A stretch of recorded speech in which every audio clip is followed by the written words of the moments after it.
Ladies and gentleman, ತಮಿಳುನಾಡಿನಲ್ಲಿ whistle ಪೋಡು politics. Tamilaga Vetri ಕಾಳಗಂ, ದಳಪತಿ Vijay ನಾಗಾಲೋಟ. ಮಾಜಿ ಸಿಂಗಂ ಅನ್ನಮಲೈ ನೇಪಥ್ಯಕ್ಕೆ ಸ್ಟಾಲಿನ್ ಮತ್ತು ಡಿಎಂಕೆಗೆ ಢವಢವ. ಈ ಎಲ್ಲ inside details. Welcome to wanted with Nishchita. ಇದು ನೆಲ ಜಲ ಭಾಷೆಗಾಗಿ ಪ್ರಾಮಾಣಿಕ ಪತ್ರಿಕೋದ್ಯಮ.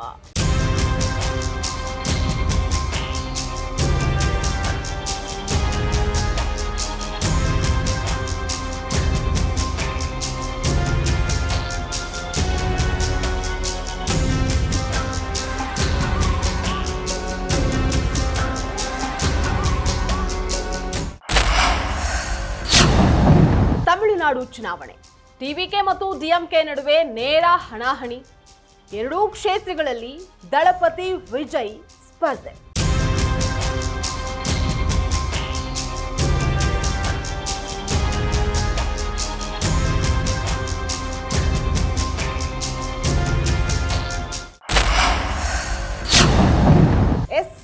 ಇದು ತಮಿಳುನಾಡಿನ ಸದ್ಯದ ಚಿತ್ರಣ. ನಟ ವಿಜಯ್ ಅವರ ತಮಿಳಿಗ ವೆಟ್ರಿ ಕಾಳಗಂ ಟಿವಿಕೆ 2026ರ ತಮಿಳುನಾಡು ವಿಧಾನಸಭಾ ಚುನಾವಣೆಗೆ 234 ಕ್ಷೇತ್ರಗಳ ಅಭ್ಯರ್ಥಿಗಳನ್ನ ಘೋಷಣೆ ಮಾಡಿದೆ. ವಿಜಯ್ ಪರಂಬೂರು ಮತ್ತು ತಿರುಚಿರಾಪಳ್ಳಿ ಪೂರ್ವದಿಂದ ಸ್ಪರ್ಧೆಯನ್ನ ಮಾಡ್ತಾರೆ. ಡಿಎಂಕೆ ಜೊತೆಗೆ ನೇರ ಹಣಾಹಣಿಗೆ ಸಿದ್ಧವಾಗಿರುವಂತಹ ಪಕ್ಷ.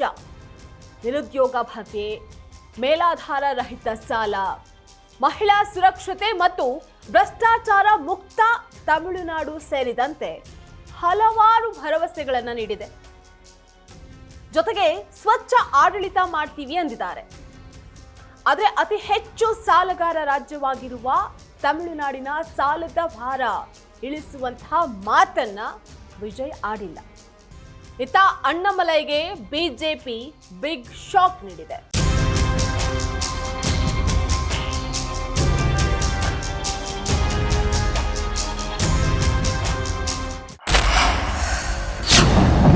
ಟಿವಿಕೆ ಪಕ್ಷದಿಂದ ಘಟಾನುಘಟಿ ನಾಯಕರಿಗೆ ಟಿಕೆಟ್ ಅನ್ನ ನೀಡಲಾಗಿದೆ. ತಮಿಳುನಾಡಿನಲ್ಲಿ ಸ್ಟಾರ್ಗಳ ಪಾಲಿಟಿಕ್ಸ್ಗೆ ಸಕ್ಸಸ್ ರೇಟ್ ಹೆಚ್ಚು. ಹಾಗಾಗಿ ದಳಪತಿ ವಿಜಯ್ ಮೇಲೆ ಅಪಾರ ನಿರೀಕ್ಷೆಯನ್ನ ಹೊಂದಲಾಗಿದೆ. ಜೋಸೆಫ್ ವಿಜಯ್ ಅವರು ಚೆನ್ನೈನ ಪರಂಬೂರು ಮತ್ತು ತಿರುಚಿರಾಪಳ್ಳಿ ಪೂರ್ವದಿಂದ ಸ್ಪರ್ಧೆಯನ್ನ ಮಾಡ್ತಾರೆ. ಎಲ್ಲ 234 ವಿಧಾನಸಭಾ ಕ್ಷೇತ್ರಗಳಿಗೂ ಏಪ್ರಿಲ್ 23ರಂದು ಮತದಾನ ನಡೆಯುತ್ತೆ. ಟಿ ನಗರದಿಂದ ಎನ್ ಆನಂದ್, ಮೈಲಾರಪುರದಿಂದ ವೆಂಕಟರಾಮನ್, ವಿಲ್ಲಿವಕ್ಕಂನಿಂದ ಆಧವ್ ಅರ್ಜುನ್, ಗೋಬಿಚೆಟ್ಟಿಪಾಳ್ಯಂನಿಂದ ಕೆಎ ಸೆಂಗೊಟ್ಕಿಯನ್, ತಿರುಚೂರ್ನಿಂದ ಕೆಜಿ ಅರುಣ್ ರಾಜ್ ಮತ್ತು ತಿರುಪ್ಪಾರಕುಂದ್ರಂನಿಂದ ಸಿಟಿಆರ್ ನಿರ್ಮಲ್ ಕುಮಾರ್ ಈ ಪಟ್ಟಿಯಲ್ಲಿದ್ದಾರೆ.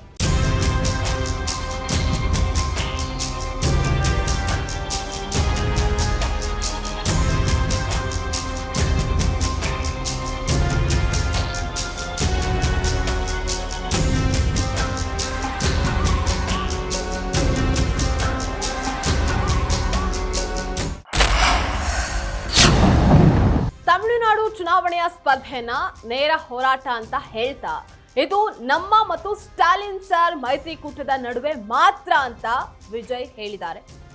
ಕರ್ನಾಟಕದ ಮಾಜಿ ಐಪಿಎಸ್ ಅಧಿಕಾರಿಯಾಗಿದ್ದ ಅನ್ನಮಲೈ ಈ ಚುನಾವಣೆಯಲ್ಲಿ ನೇಪಥ್ಯಕ್ಕೆ ಸರಿಯುವಂತಹ ಸ್ಪಷ್ಟ ಸೂಚನೆಗಳು ಕಾಣ್ತಾ ಇದೆ. ಬಿಜೆಪಿ ಅನ್ನಮಲೈ ಅವರನ್ನ ನಿರ್ಲಕ್ಷಿಸುವ ಕೆಲಸ ಮಾಡ್ತಾ ಇದೆ. ಇದು ತಮಿಳರ ಪ್ರತಿಷ್ಠೆಯ ಅಸ್ಮಿತೆಗೆ ಬರಸಿಡಲು ಅಂತ ವಿಶ್ಲೇಷಿಸಲಾಗ್ತಾ ಇದೆ.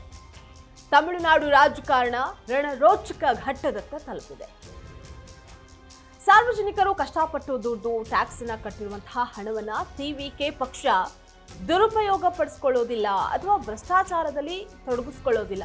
ನಾವು ಮಹಿಳೆಯರ ಸುರಕ್ಷತೆಯನ್ನ ಖಚಿತಪಡಿಸ್ತೀವಿ, ಮಾದಕ ವಸ್ತು ಮುಕ್ತ ತಮಿಳುನಾಡನ್ನ ಸೃಷ್ಟಿಸ್ತೀವಿ, ಕಠಿಣ ಕಾನೂನು ಮತ್ತು ಸುವ್ಯವಸ್ಥೆಯನ್ನ ಕಾಪಾಡ್ತೀವಿ ಅಂತ ವಿಜಯ್ ಭರವಸೆಯನ್ನ ನೀಡಿದ್ದಾರೆ. ನಾನು ನಿಮಗೆ ಭರವಸೆ ನೀಡ್ತೀನಿ, ನಾವು ಎಂದಿಗೂ ಜನರ ಹಿತಾಸಕ್ತಿಗಳಿಗೆ ವಿರುದ್ಧವಾಗಿ ವರ್ತಿಸೋದಿಲ್ಲ. ಇದು ನನ್ನ ಭರವಸೆ. ನಮಗೆ ಒಂದು ಅವಕಾಶ ಕೊಟ್ಟು ನೋಡಿ ಅಂತ ವಿಜಯ್ ಹೇಳಿರೋದು ಡಿಎಂಕೆ ಸ್ಟಾಲಿನ್ ಅವರನ್ನ ಕಂಗೆಡಿಸಿದೆ. ಆದರೆ ಮತದಾರನ ಮನಸ್ಸಲ್ಲಿ ಏನಿದೆ ಸಮಯ ಉತ್ತರ ಹೇಳುತ್ತೆ. எத்தனை உருட்டினாலும் இங்கு 2 முனை போட்டிதான். ஒன்னு டிவிகே, இன்னொன்னு டிஎம்கே. மக்கள் விரோத ஆட்சி நடத்துற ஸ்டாலின் சார் வேணுமா, மக்களை நேசிக்கிற விஜய் வேணுமா? அவ்வளவுதான் இந்த தேர்தலே. ಇದಾಗಿತ್ತು ಒನ್ ಸೈಜ್ ವಿತ್ ನಿಶ್ಚಿತ. ಎಕ್ಸ್ಕ್ಲೂಸಿವ್ ರಾಜಕೀಯ ಸುದ್ದಿ ಮತ್ತು ವಿಶ್ಲೇಷಣೆಗಾಗಿ ನೋಡ್ತಾ ಇರಿ ಫೋಕಸ್ ಟಿವಿ.